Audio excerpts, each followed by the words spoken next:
13, we handled using organic effects for reveals and transitions. So first I'm going to do the reveal. We went over this in class. So I'm just double clicking, or you could go File, Import File.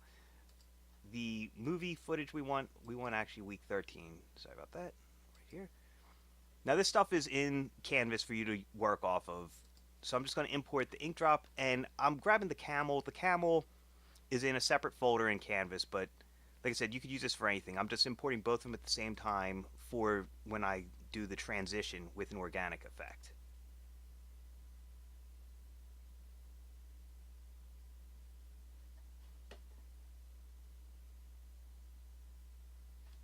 Okay, sorry about that delay. And we're going to start with the camel.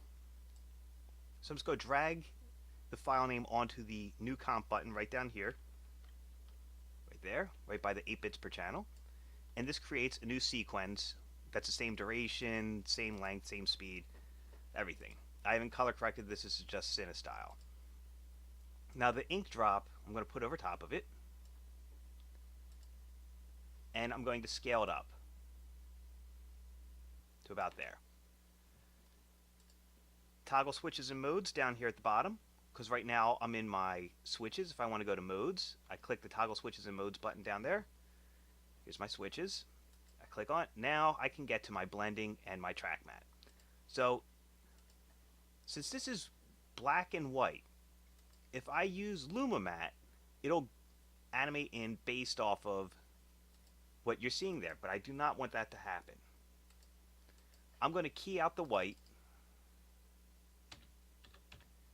with a Luma key.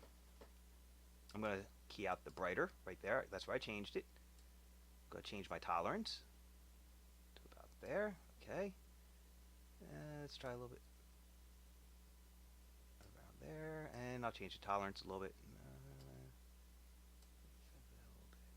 Like that. Okay. Now, when I change my track mat to alpha,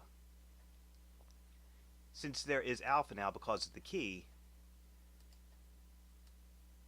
I'm using the ink to reveal the camel. So if I want several of these, I duplicate the layer by pressing Command D, and I just offset where it's at on the screen. So I'm going to hit none here, no track mat, turn these on, and you'll see, now you can see where they're at. I'm also going to offset them in time, like such. So now I'm going to select both of them and duplicate them, and I'll offset them some more, and I'll change their position again, like that. Now I'll just select all of them, duplicate it, slide down a little bit more, change its position,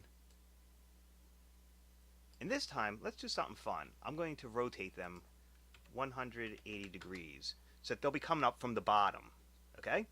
So now I've got contrasting motions. Some of it's coming from the top, some of it's coming from the bottom. Okay. Now I'm going to select all of them, scale them up a bit, because you can see how some of them are going off the screen, which is what I don't want. Okay, so now they're all basically that. So I've got a whole bunch of ink blobs, and I'm going to select all of them and pre-compose them. And I'll call this ink.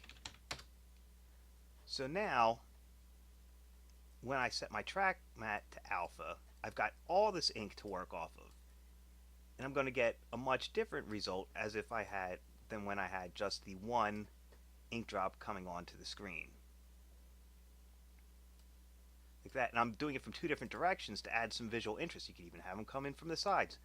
It's all your choice as a designer how you're going to activate the edges of the screen. And that's using organic effects like ink drops, or you could use it with smoke, you could use it with fire, things that move organically. And as I said before, you got to duplicate it, fill up the screen to get your transition, your reveal to work. So that's using the ink as a reveal. Next, I'll show you how to use it as a transition.